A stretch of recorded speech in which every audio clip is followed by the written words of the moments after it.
Welcome to our podcast on women in residential construction, hosted by Simpson Strong-Tie, a leading manufacturer and technology services company of engineered building products in the residential and commercial space. In this podcast, we take a closer look at the women who make up the residential construction industry. We're going to have an open discussion about how we got here, what challenges us, motivates us, and makes us succeed. In each episode, we will be joined by 3 guests to get their perspectives on what it's like to be in this field.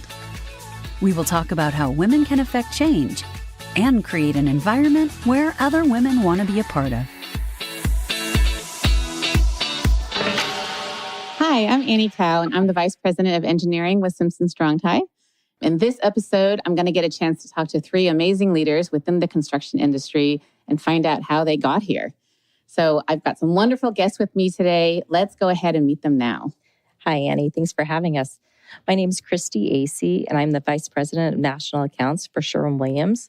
I got pulled into this industry from a family friend, a large commercial contractor in California. I've been here for about 23 years in the industry, and I just really fell in love with the people and the industry. If anybody had told me right out of college that I would be passionate about paint, I told them they were crazy, but I am passionate about paint. Yeah, hi, Annie. Thanks for having me here. This is so fun. I appreciate the invite. My name is Melissa McGee. I'm the Vice President of Strategic Sourcing and Supply Chain at KB Home. KB Home is a first-time home builder. We are nationwide. We build about 12,000 houses roughly a year. I joined the industry also just similar to Christy and Cyndie about 20 years ago. Really wasn't seeking out the construction industry. There was an agency that was looking for some younger talent, and they showed me that the construction industry was going to take off in the next couple of years. They showed me some graphs and they convinced me. And then Pulte Group had made me an offer that when I was much younger was something I just couldn't refuse. But I met some people like Christy said that were just dynamic and really just very different than the industry I was in. And I left the banking industry and I've been in construction ever since. Yeah. It is absolutely wonderful to join you guys. My name is Cyndie Roche. I am the Vice President with Builders FirstSource. I currently work within their digital transformation project. Joined them a couple years ago. And I have been in and around construction for the better part of 20 years, a little longer. Been a home builder myself and worked in many facets with this inexplicable love of home building and all the things that are related to construction. So it is a pleasure to be here, and thanks for having me. Yeah, thanks, everyone. I would say it is a pretty rare thing to be in a group of vice presidents where everyone else is also a woman. So our theme today being in women in leadership, and really wanting to pick everyone's brain of how we can just see more women at different levels of leadership within the companies. And I know when we had talked a little bit before this, that it really came across to me that it was really important for this group to participate in this podcast, really when it wasn't convenient for anyone's schedule. And so I had kind of wanted to ask, maybe I can start with Melissa here. Like, why was it important to you to participate in a podcast around women in leadership? I think podcasts are so popular, right? I know I lean more towards the crime and murder ones. So when you guys, when Simpson said they're going to be putting together some sort of podcast, I just think it's such a powerful tool to get stories that inspire people out there or draw some creativity to it. KB's been partner with Simpson Strong-Tie for well over, also, I think 20, 25 years. I think I've lost count at this point. Any kind of program or project that you guys are working on, when Tina Harrow told us about this was something I absolutely wanted to commit my time to. So I'm glad to be here. Absolutely. Thanks so much, Melissa. Cyndie, was there something important to you about being able to talk about women in leadership? It's a passion to be able to look around and find folks, as you mentioned at the beginning, that are like ourselves. It's not easy to get to this level of management and leadership in a very dominated industry that you don't see a lot of ourselves out there. And therefore, the cultures are often focused on the different types of folks that dominate the space. For me, hearing voices that are like mine could have inspired me to really have taken a different path in my career earlier and sought a different level of engagement within the construction industry, and maybe challenged myself to do more versus really just kind of taking what was made available. I love seeing more women come into this industry. And just if this is opening a conversation for more to come to this industry, that would be wonderful.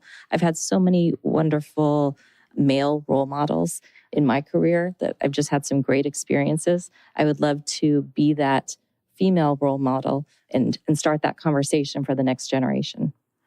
Yeah, I love what you're saying there, Christy. And you're actually bringing me to my next question is, why do we feel like it's important to have these, female voices? And really, I think in my mind, just this diversity of voices and perspectives in company leadership. How have you seen that maybe benefit your company and maybe your own personal journey? Maybe I'll throw this over to Cyndie to start. Thank you, Annie. It's interesting. The world dominated your career path by apprenticeships early at the turn of the century, and you learned by emulating. And it's such a basic nature to our psychology to see other people, see what they do that is successful, what is not successful, and figure out how to walk that path yourself.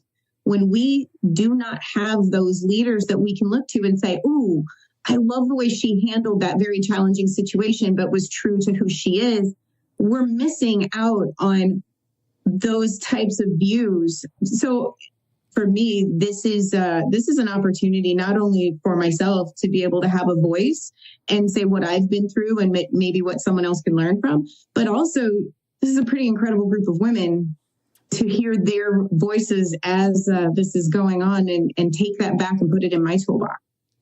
I love that, Cyndie. I had a leader early on in my career when I lacked confidence, and sometimes I still lack confidence in certain areas. And I loved, he said to me once, he said, you earned this seat at the table. What are you going to do with it?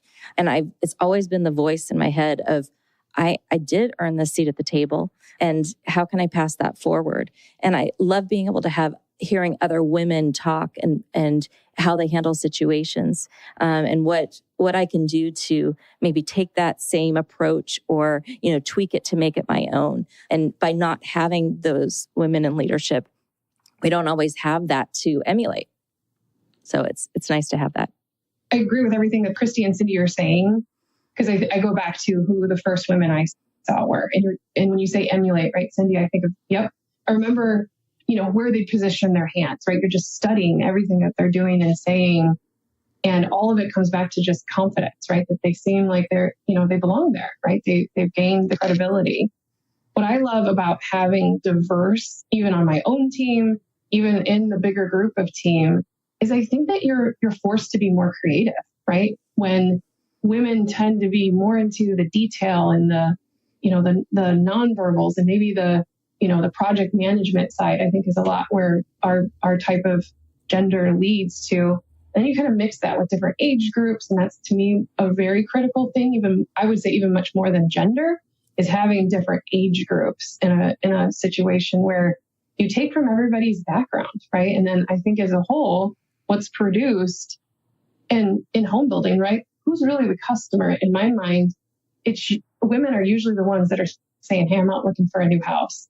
And that's usually the wife or the mother or the aunt, right?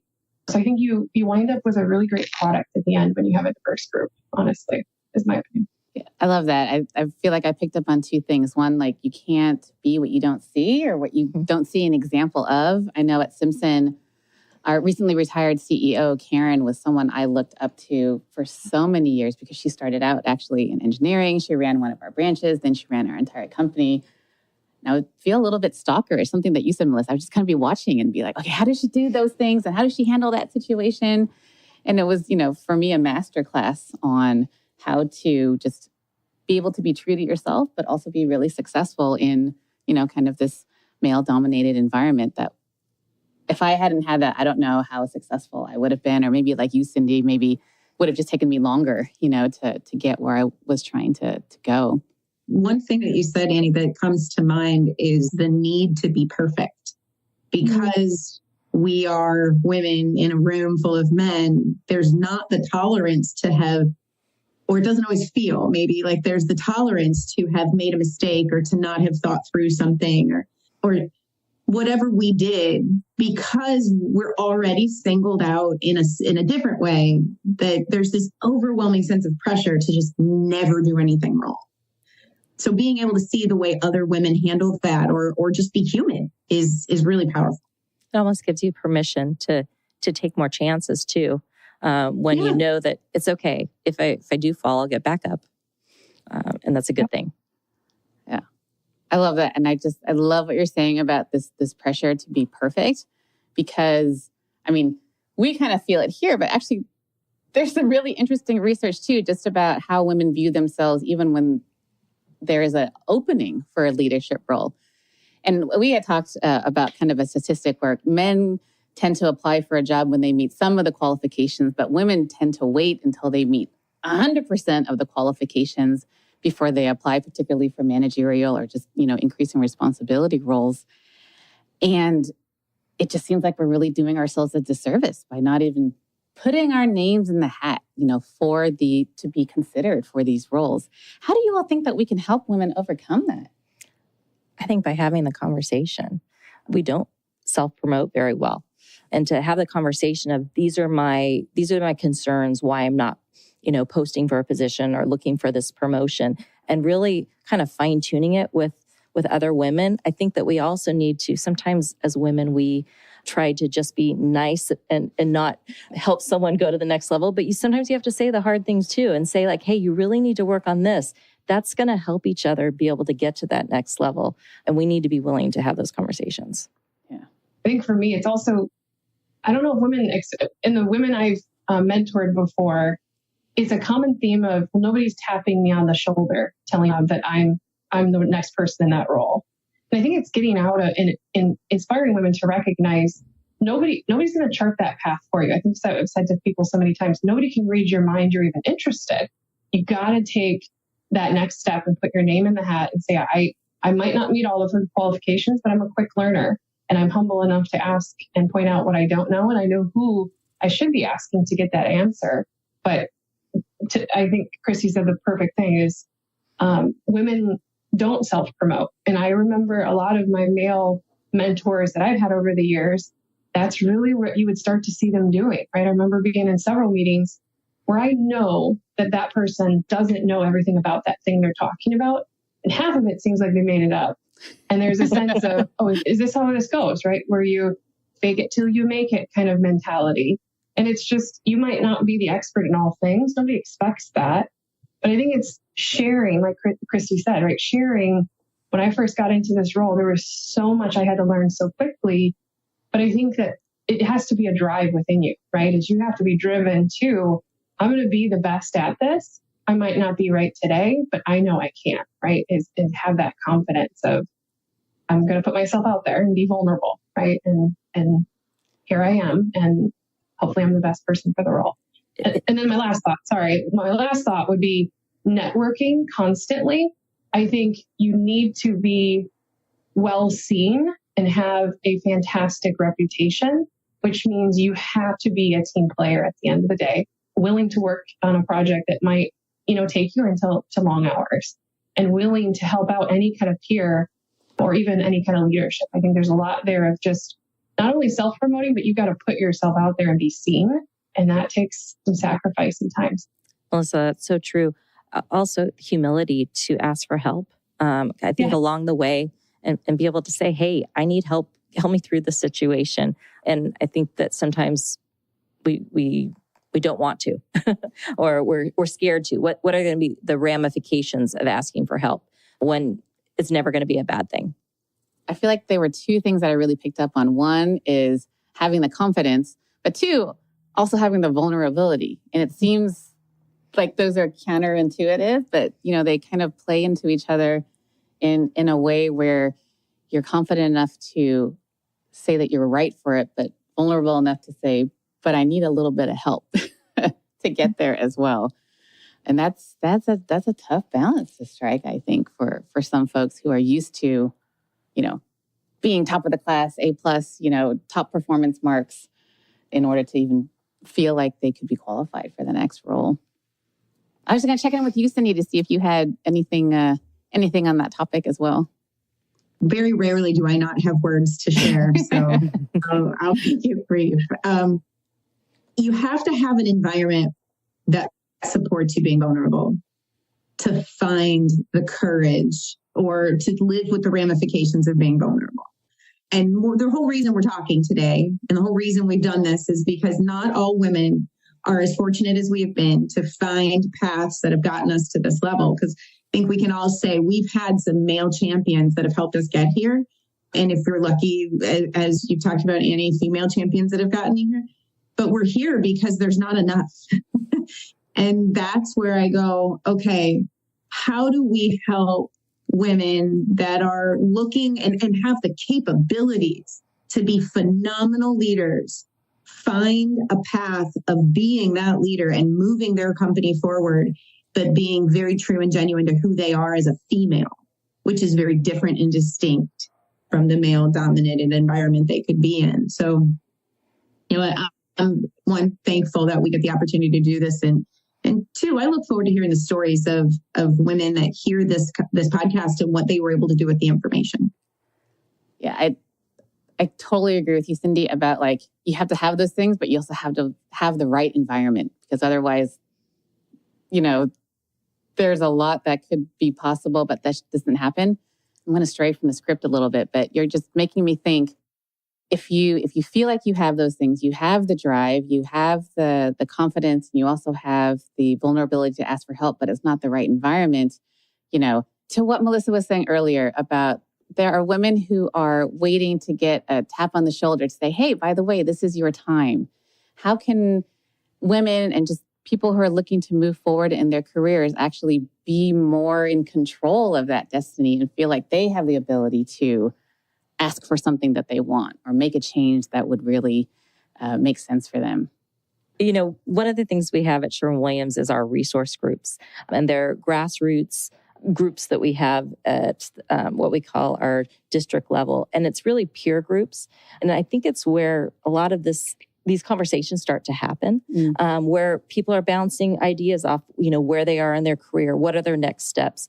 I feel like Sherwin-Williams does a really good job of telling you, you know, this is the path that you could take in your career. And so people are asking along the way, you know, how do I get to that next step? And they're asking their peers, they're asking their, you know, their managers, and they're really kind of figuring that out, that if they have the drive, you know, we've kind of had a saying that we're never going to hide good talent, but they need to make themselves known. And so I think that's one of the things that has really helped us in our company. I had met with a group of college juniors and seniors at Simpson. We host a scholarship event. And one of the things I had told them was, I feel like for part of my career, I was waiting for permission to do certain things, like waiting for permission to take more responsibility, waiting for permission to take the lead on this. And at some point, I just realized that like, oh, other people aren't waiting for permission. Like the guys aren't waiting for permission. Like, why do I feel like I need to kind of step outside my comfort zone, actually look at how they're modeling some of the behaviors and adopt that to kind of suit how I want to approach the situation. And that leads me into my next question about, you know, do women lead differently than men? Kind of my own personal experience of kind of being a little bit hesitant to ask for permission. Do you feel like your style and approach has been different than your male counterparts? I think absolutely. I think I consider it almost a superpower that women have, right? To pick up on nonverbal. They are just naturally different, right? I think that's the great thing about having a mom and a dad, right? When you're a child, you have very different styles that you learn from as you grow up. I think having a female leader or a female boss and being that female leader is you pick up on what your team needs, right? I think you've got a lot more active listening that you might actually hear what they're trying to say without them really saying it. Don't get me wrong. I've had, I don't think this is just a female thing, right? Where they pick up on nonverbal, but I think that there's more of an inherent empath in a lot more female leaders where they will pick up on that. You know, I've got an employee that looks like they're sitting in their cubicle and they're not engaging. I got to do a little bit more of a check-in with them and see if there's something I can do to maybe pick up or take something off their shoulders, or just engage with them and let them know that I do see, right, that there's maybe something going on. That I think that's just the benefit that we have with having women in the workplace, and it's the ability to identify somebody's skills on a team as well, before they even have that skill, right? Seeing something in somebody, and I've often said, right, there's like a diamond in a rough. I have somebody on my team right now today. I love her. I took her from another builder because I love her so much. And over the years, she's been a mentee of mine, I've seen it, right? It was not, she wasn't sparkly, but I knew there was something there. It was just a little sparkle in her eye where I go, you can be something. And if you trust me, right? If you allow me to even give you this kind of feedback, I want to help you get to where I know you can. I always say I'm your biggest fan, right? I'm in your crowd. How can I help get you to what I think you can do before you even know you can do it? I think just thinking that there are a lot of different ways to be a leader. And I know in my experience, I felt like, okay, I have to act that way or be that way or, socialize in a certain way in order to be a part of, that level in the organization. And increasingly, as I've seen more women and just different styles and the diversity that we were talking about earlier, it feels like there is more of an opportunity to kind of bring your true self and encourage others to bring your true self, to their jobs and to these leadership roles. This power of representation that we were talking about earlier when it comes to leadership roles and being able to see different kinds of leaders and women leaders.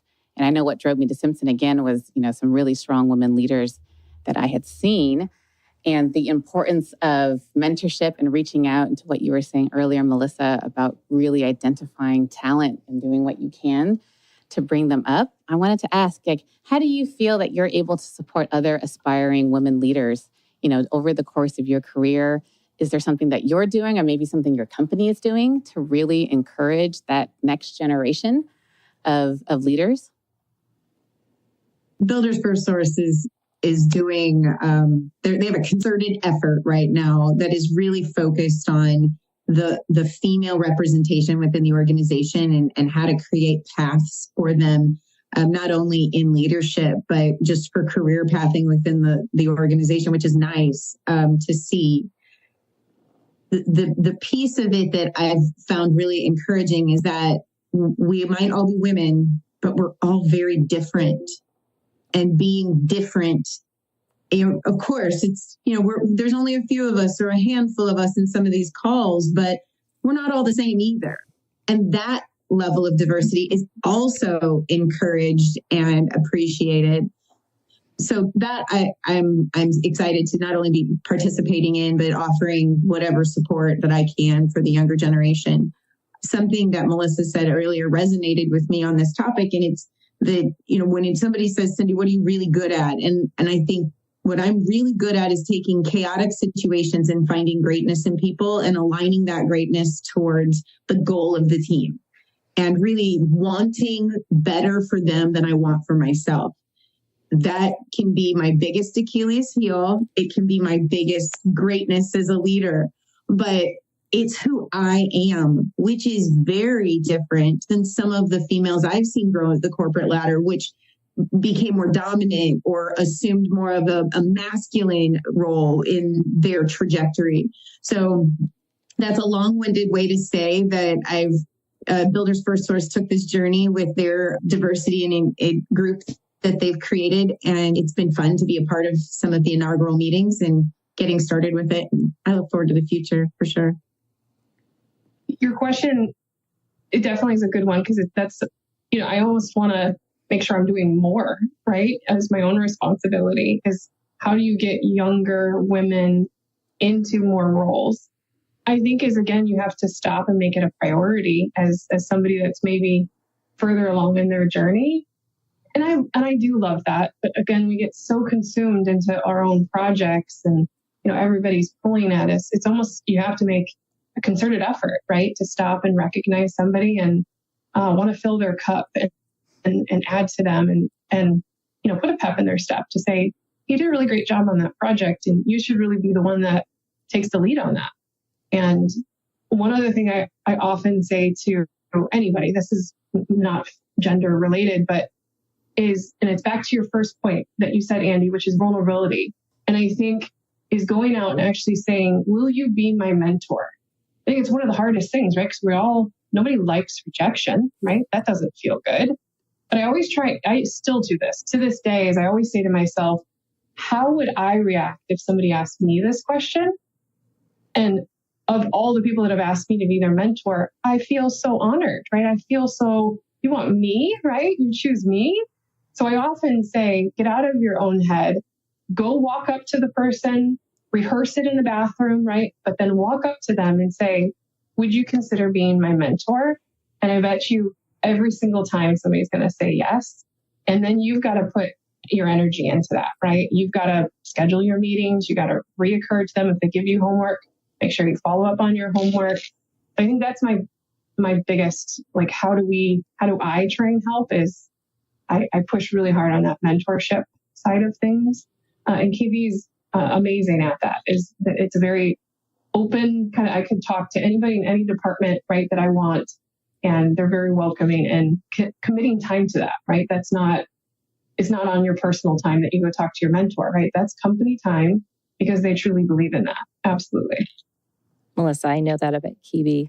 You guys are so open and friendly to talk about that with other people. And we see that at Sherwin-Williams too. We've got the career pathing, continuous learning, but mentors are really, that's something that I really enjoy. And I love talking to our store managers. Someone will call me and say, hey, can you talk to this person who's just got in our manager training program? And I love walking through the next stages in their career, like, practicing, interviews and, what they're going to put their business plan together and just having those conversations and breaking down those walls there are things that they'll say to a mentor that they won't say to their boss. And there are things that hold them back in their career that they're not saying. But when they have that trust with the mentor, it really helps them prepare for that next step when it might have been holding them back. I'm just getting such a strong sense of just commitment to women lifting other women and putting in that time and energy and really giving back, which is incredible. That's the kind of, just responsibility that we feel that we have. And I'm trying to remember, I think it was Melissa who said it earlier, just around making sure that we're kind of doing better. Cyndie, you said it earlier, right? We want kind of the next generation to not have to have the same struggles. They should have different ones, right? They should be able to move it forward and be able to not have the same exact, struggles and be in the same spot, the stagnant spot, right? To see growth kind of both in the industry and who's rising up through the ranks as a part of that. It sounds like it's also just an incredible time commitment to be able to say yes to all of those, possible mentees, spend time in the program, probably be able to look for your mentors themselves. And so it's a little bit of a segue to me to our next topic, which is just talking about balance. So talking about women in leadership. And, there's a lot of research that shows that women traditionally just carry the lion's share of the mental load when it comes to home life, be that family life, kids, just other obligations that you have. Also wanting to be really strong performers at work and wanting to find whatever work-life balance really means. Would really love to hear all of your thoughts on what that looks like maybe for you or advice that you give to other people around achieving this elusive work-life balance. Balance is so hard. I think one of the things that I learned pretty early on was I needed to be present in wherever I was. If I was at home with my family, I needed to be present. And when I was at work, I needed to be, there, living there in the moment. Having that support system and asking for help when I needed help, that was something that I did. I had a great support in my husband. We did a lot of handing off of children. But the careers we have, there's a sacrifice. There are things that we miss. I missed baseball games. I missed different practices and, events that the kids were in. But I knew that when I was there, I was going to be present. And that was the thing that I really wanted to be able to do for them. Yeah, Christy, I think you said it perfectly, right? I think you never feel balance. You feel like you're giving up on something, right? Your time is only so many hours in the day. And you are sacrificing something. And I often say to get into higher ranks where you got to be thinking about everything at work, right? You're leading a team. The time commitment that goes into that, you've now sacrificed. To Christy's point, I've missed my son's graduation, right? I've missed award ceremonies. You have to just be okay with that. You have to accept and not let that guilt just fester, right, in your soft parts of your heart. And know that this is what you want. Ultimately, at the end of the day, is you can be a mom and a wife and a daughter and a sister, and you're going to fit that in. But at the end of the day, you wanted this. And you can always pull the ripcord, right? We all have the option of walking away. But I think we're all committed to it because we love it. I know I do. I love what I do. I love my job. I love KB. I love construction. And I love my kids and my family all the same too. And I just have to be okay with they don't all get all of me all the time. And I think Christy says it beautifully, which is when I am there, they have all of me, right? I'm not, even though it's hard, right? Because in the back of your mind, you're thinking about, what's that PowerPoint say, right? Or I got to talk to this one person about this before that happens. But you've got to be able to compartmentalize. And that's really it. It's just being able to, I think of, like a desktop on a screen where you've got icons all over it. I often think of, okay, I'm going to shut down that program, right? I'm going to shut down work. I'm going to open up, double click on okay, I got to do something for my son's school, right? He's got a project coming on. Let me focus on that. And let me not have too many icons open at the same time. Because to your point, now everything's out of balance, and then your health is something you sacrifice. But that's how I kind of chart it in my own brain: is which icon on my desktop do I have open right now, and try and be, just as Christy said, very present for that.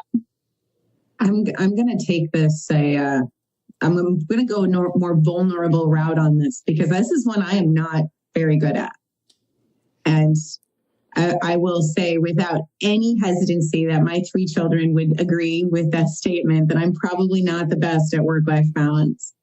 I attribute much of my success to being a 24/7 kind of person. I fluidly work. I fluidly am a mom. I'm a single mom. And so I have tried to do my best to always prioritize, sometimes by the minute, of what needs to be done for who, when. And there's no doubt that my bosses or my peers or my work environment often blends. But I want to give you a little bit of a glimmer of hope. And for anybody that went through COVID, like I'm sure we did, where you were sitting at home with your kids at home too, because they were home from school. I have a daughter that's a sophomore in college this year, but back in COVID, she was a senior in high school. And it was the end of her junior year and then her senior year. And it was about 6 months in, and she was looking at colleges and universities, and she came to me and she's like, "Mom, I want to be you." And I had that same instant flood of emotion. And I was like, "What?" And she said, "I've never seen you at work. And now I sit as close to your office door as I can sit so that I can hear the way you talk to people. Because now I know who you are. And I want to be you. How do I go to school to be you?" And I went, "Well, one, hold on a second. I'm going to need a box of Kleenex. I'm going to need a recording. Because you're never going to admit this again." But that moment for me was, I'm teaching her how to express care, concern, and I will even go so far as to say love for the people that I manage, lead, or work with, because they're real humans with real families that need to feel good about who they are. And let's face it, this podcast is about being a leader. And we know every day the people that work for us, we determine sometimes their emotional health. So at least we can give them a good day and say, "You know what? Today you screwed up. I'm going to look you straight in the eye on this call and tell you this was not the right decision. But I'm going to put my face in front of this with you. We're going to find a path to success, and we're not going to have to deal with this one again because we got this one. We made this mistake. We'll make more mistakes, but they'll be different." And she heard me. And she heard the way I addressed those challenges by loving and caring for human beings that, these very large corporate public companies have entrusted me to care about. So, no, I don't balance it well, but I at least had that success story. I was going to tell That's you, awesome. I need a Kleenex for that story because that was so beautiful. I have to ask, is that something, I mean, you tell this story, right? And that was years ago. And I think that's such a beautiful story. Do you stop and actually see, this is what I hear, right? Is that she is so proud of you, right? That's what I hear is not only do you think that you're not covering enough, your spread's so thin, but I am so excited that your daughter recognized that, right? All your hard work, all the things you have sacrificed. I think it's so beautiful for her to say, that is something I want to be. And she's almost like giving you permission to be who you have to be, and to fuel you like that is just like Annie said. I welled up as well. That's a story. Well, I will just say it still fuels my day when my tank is empty, when I think about that story, because Sure. I am not the perfect fit for every boss, for every project, for every situation. And it's taken me a long time to say, okay, maybe that wasn't a great fit for me. And it's okay for me to select out. That doesn't mean failure, because I'm going to every day try to bring the best I can to those situations. And that's just part of being female, which I hope all the females listening to this go, okay, I can be me too. And that's okay. She also gave you permission. She's sharing you with others. So when you have that guilt of your spread too thin, you were given permission to share yourself with others, which is a great gift. I'm like, how do I get my daughter to say that about me in the future? When I was, I'm still basking in your story, Cyndie. It's such I'm in the same boat. I feel that I love to talk about work-life balance, but I don't ever feel like it's a 50-50 at any given point. I always feel like it's a sliding scale. There's going to be times, phases where, work really is the thing that I'm focused on. And I do have to make some sacrifices as to how I can spend my time and who I'm going to be able to, what family things I'm going to be able to go to. But then also the flip side, I know that I've also made decisions in my career with my family in mind, where I decided not to pursue something or not take the lead on a project because I was like, well, this is actually really, I need to be focusing on my family right now, and kind of making that active decision of when is the right time, right, for that scale to go on one side or the other, and making sure that it's the right choice for me and that I am not doing something that is like irreplaceable, right? Like not missing something that when I look back on, in time is something that I was like, that was the wrong decision. Or even if you do, you think like, okay, there'll still be, more opportunities, to make decisions and try to bring it back into balance if for some time that you weren't. I remember a speech I heard years ago. I just want to share what I take away from that in trying to get back to that balance, right? I think we all say we don't always feel balance, right? One speech I heard about like the family versus work, and she was like I think she was like a doctor to a president years and years ago, and she was speaking, and somebody got up at the end of her speech, right, Q&A session, and asked her what's her greatest regret. And I think all of us take away certain things from conferences and stuff like this. And she got up without hesitation, right? And she was well into her 60s, maybe, or even early 70s. And she said, my biggest, and she was at the top, right? The biggest doctor you could be, doctor to the president. And she goes, the biggest, and she talked the whole thing about was her whole career. She goes, my biggest regret was that I didn't spend enough time with my family. And I've lived with that kind of reset button, if you will, right? When I feel like work is just consuming my every cell in my body, I go, listen to that female that was years and years ahead of you. And she lives with that regret to this day, right? And that I try and, how do you get back to balance? That's my kind of reset phrase. Is her biggest regret was not enough time with her family. And I got to take that and make sure that I'm resetting, right? And balancing what is really, truly always important, which is family. I just want to say to you that one of the things in my career that really helped was asking at work for what I needed to feel more in balance. So when I was a new mom and having kids and trying to balance going back to work with, still wanting to be able to have some flexibility for the baby and being able to work out a schedule. And again, I don't think that would have happened unless I asked for it, like, oh, could I have like flexible hours, or could I do some of my work at this time instead, or could I, and just asking some questions that, if other people weren't asking them, I'm not sure how there would be any change, any kind of policy that goes around. And I know back when I was having kids, we didn't have kind of a formal company maternity or paternity policy. And now we do as of about 5 or 6 years ago. And I was just so happy, for those parents then who are going to be able to take advantage of benefits that have come around as we've realized what, our employees need in order to be able to bring their full selves if they're not worrying about, other things in their life, so they can be the best that they can be at work and they can be the best that they can be at home.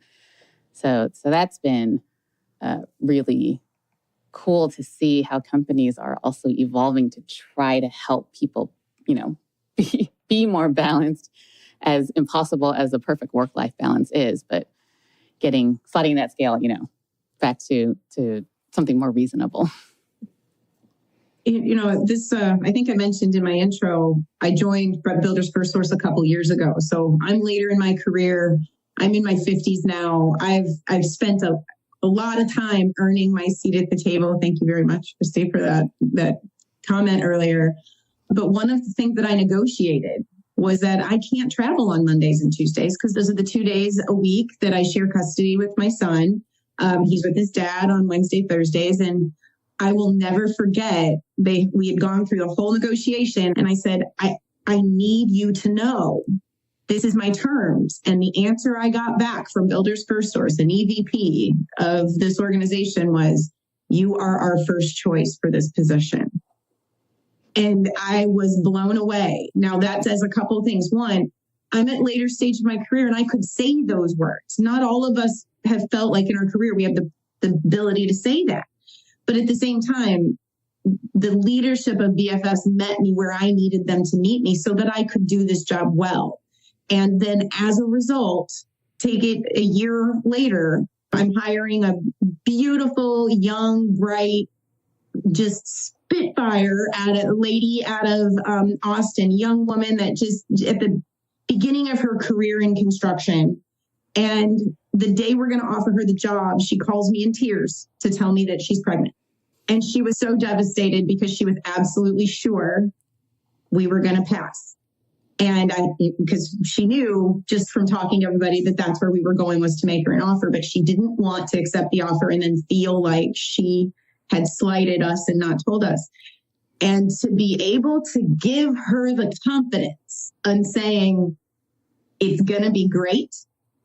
You're going to love getting started. And when it's time for you to go out, I will personally make sure that we're covering you for that time that you need to take off. Do not worry your head 1 minute further. And the relief she has expressed to me over the years that she's been with me now in this company, because I was able to give her what the company gave me. Don't you think that, one, you probably feel like you would run through a wall for the people that gave you that opportunity, and then you were able to turn around and give that opportunity somewhere else. And the value that brings to a team and the environment of the team, knowing that you look at them as a person and what they need in their family, in their personal life, to make them the best employee that comes to the table each and every day. I mean, I just think it's so invaluable to be able to pass that forward and have it and be able to ask for it. I mean, Annie asking for the things that you needed for your maternity leave. I mean, we have to ask for them, but then to be given that gift, to be able to have that, it's just really, I feel very strongly about it. Cyndie, I have to comment because you just unlocked a memory, a not so good one. When I was first pregnant, I had a male boss, and that fear of saying it out loud, because I was in a newer role, up and coming, really wasn't trying to get, pregnant. So it was a little bit of I'm in this job. I've been there for maybe 3-6 months, and I had to deliver that news. And I wish, Cyndie, that you were my boss at that time, because that would have been a very different story. But I was met with this male boss, and you could see the disappointment in his face. He said, well, I guess we'll put you on different projects until you can return. And I felt like that was such I have to choose my job or I have to choose being a mom. And he put me in such a position that I think when you're put in a negative situation, I think you grow from that too. It doesn't feel good in the moment, right? Because you're stressed and pressure is on you. But I distinctly remember this is how males react, right? When females get pregnant in this industry it's a bad thing and you have to hide it. And for now, all through my pregnancy, right? And then and I did not have a good delivery. I had some complications and I was almost terminated because of it, because I wasn't able to return to work in 2 weeks. It was one of those, you're about to lose your baby situations. So you're in the hospital, and he was putting me on a track to be let go. Thank you. By the grace of God, I was able to overcome that. And my son is great to this day. But Cyndie, you just unlocked I know we're not in a therapy session. We're talking about women in leadership, but what you gave to that female, I just have to tell you personally, that story just resonates with me because I feel like the polar opposite, where I was nearly fired for it. And although I say it's made me a better person, because just like you say, if somebody came to me with that shouldn't be I can't do my job, right? That's not a handicap. We're going to support you where you are in your life. And I hope you give back to somebody else in the future, or give back to the team when you're able and ready. So I just had to tell you how much your story just personally touched my soul. That was something apparently I was suppressing for quite a while. I think as women in leadership, we're all vice presidents. We all have those horrible stories we could share of the situation. And Melissa, by no means do I want to diminish what you just shared, because I have not had that happen, but my gosh, I can imagine how that must feel. It's being a boss or being a leader. Let's not say boss. Let's say leader is core to who I am. I don't need to be in charge. I have no problem being a team player, but for me to not work, I think my kids would dislike me. They would not like me, and they would want me to get out of the house. I love to work, and I love construction. So I share that because when you look at someone like a boss, Melissa, that you had that says, oh, okay, well, now we're going to have to diminish your role here because you're splitting your attention. It goes back to what I think women are great at. And that's it, really understanding the core of what the people around them need in order to be great. And everybody has a life cycle. Everybody goes through ups and downs and has journeys. And I have been through I'm sure as you have, men that have worked for us that got divorced, and all of a sudden their focus is now shifted. They aren't the same rock solid employee they were. We understand that because we have it too, whether it is a life challenge, a death in the family, a marriage, an adoption, whatever the life is, we see that human side of our employees and we try to manage them through the team goal through so that everybody can be successful and they come out as good, if not better than they would have been in the beginning. And that's why more companies do need people like us in those leadership positions to help shape those teams. Melissa, your story, mine, I was thinking I didn't have a similar experience, but I did have kind of these kind of smaller events that happened where, there was a trip or an event. It was like, oh, well, Annie probably won't be interested because I know she's got young kids at home, right? Or, oh, I don't know if she'll be able to spend the amount of, time and effort and focus on this because I think she has a lot of other things going on. But I think in my instance, having other advocates and mentors kind of in that same space who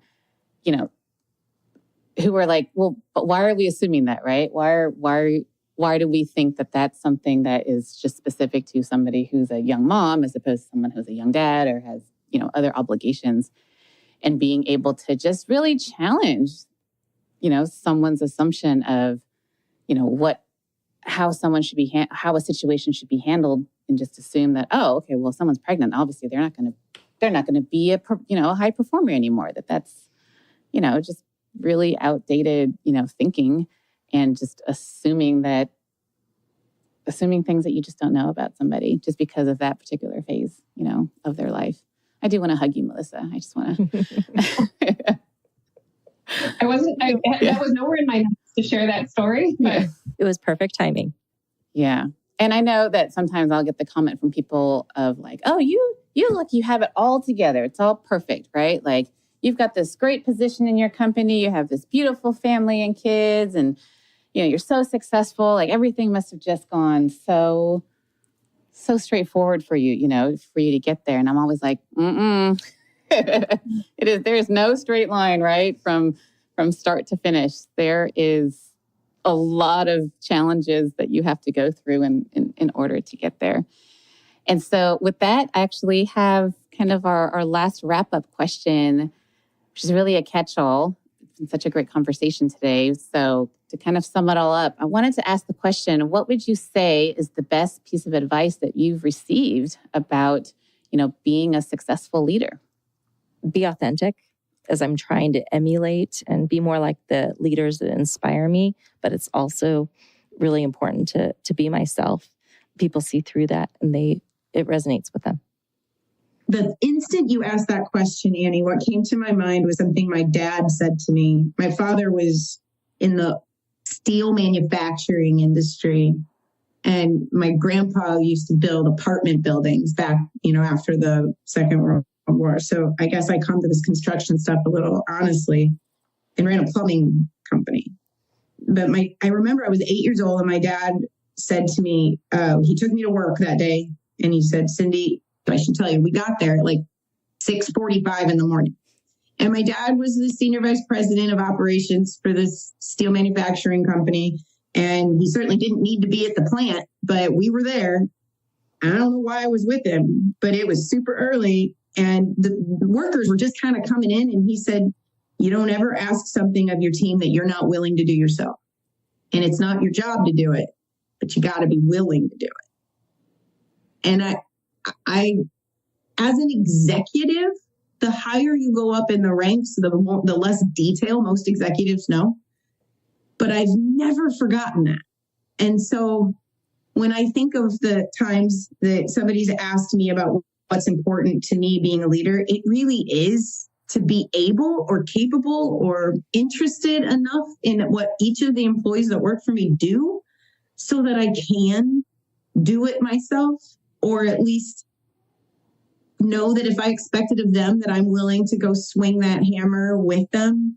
Don't ask me to swing a hammer. I'm really bad at it. But that sticks with me. It just didn't come from a woman. It came from, somebody that I truly respected as a leader of the organization I saw him run.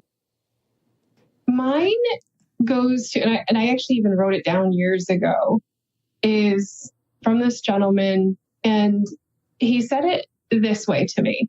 The best way to kill something is to let it starve. He goes on to say is no response, no action, no energy, no altercation. Don't feed it. And he goes, that's where really the true power lies. And what I draw from that is there's so much politics, right, that you have to go through. Annie, you said it, right?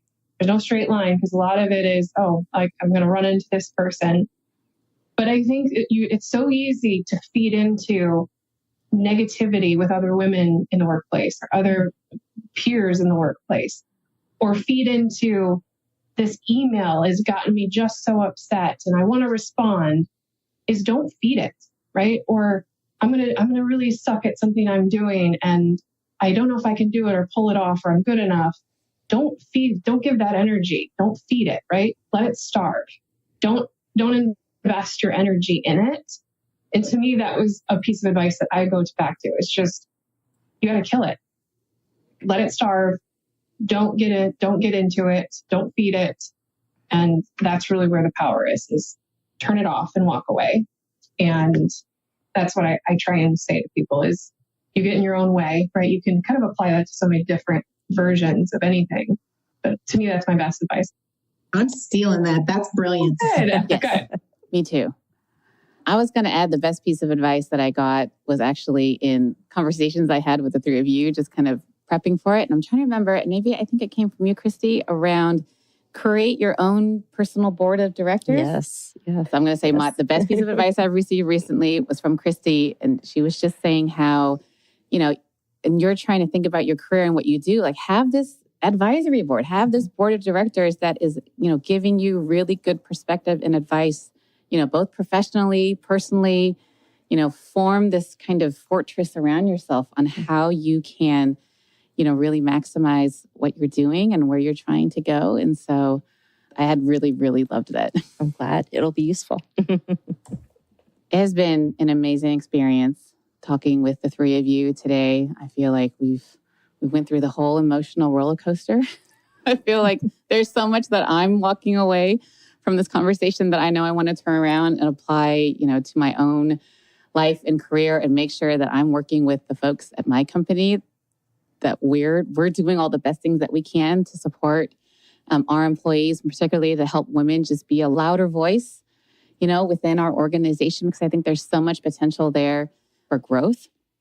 I just wanted to thank the three of you for your time, of which I know we have very little of to spare to put towards this podcast, and just really loved our conversation today. Well, thank you for having us. It's been wonderful to get to know you all a little better. And I truly look forward to just continuing the relationships, which is so much of what situations like this are about. So thank you, Simpson and Annie and Christy and Melissa. Yeah, for Annie to bring us all together, I agree, Cyndie. It's can't wait to spend a lot more time with you guys, right? Because I think we could talk for another 4 hours, probably. Yeah, we totally could. We might need some wine. Yeah. But I really have to thank Tina and Simpson for coming up with this idea and putting this together. This is just, something that doesn't come around often. So to be able to sit and all the stuff I take away from it, right, is really, really meaningful. So I appreciate everybody's time. Wasn't it therapeutic just even putting this together with everybody? And I mean, the conversations we had beforehand and during, and I'm sure after. I mean, I love these conversations, and I hope that others will be able to take this away and it will continue and pay forward for people. So thank you. I do too. If I can leave you with one thought that came to mind, I think it's Brené Brown that says it, but it's so true and resonates so much that it's not about fitting in, it's about finding a place where you belong.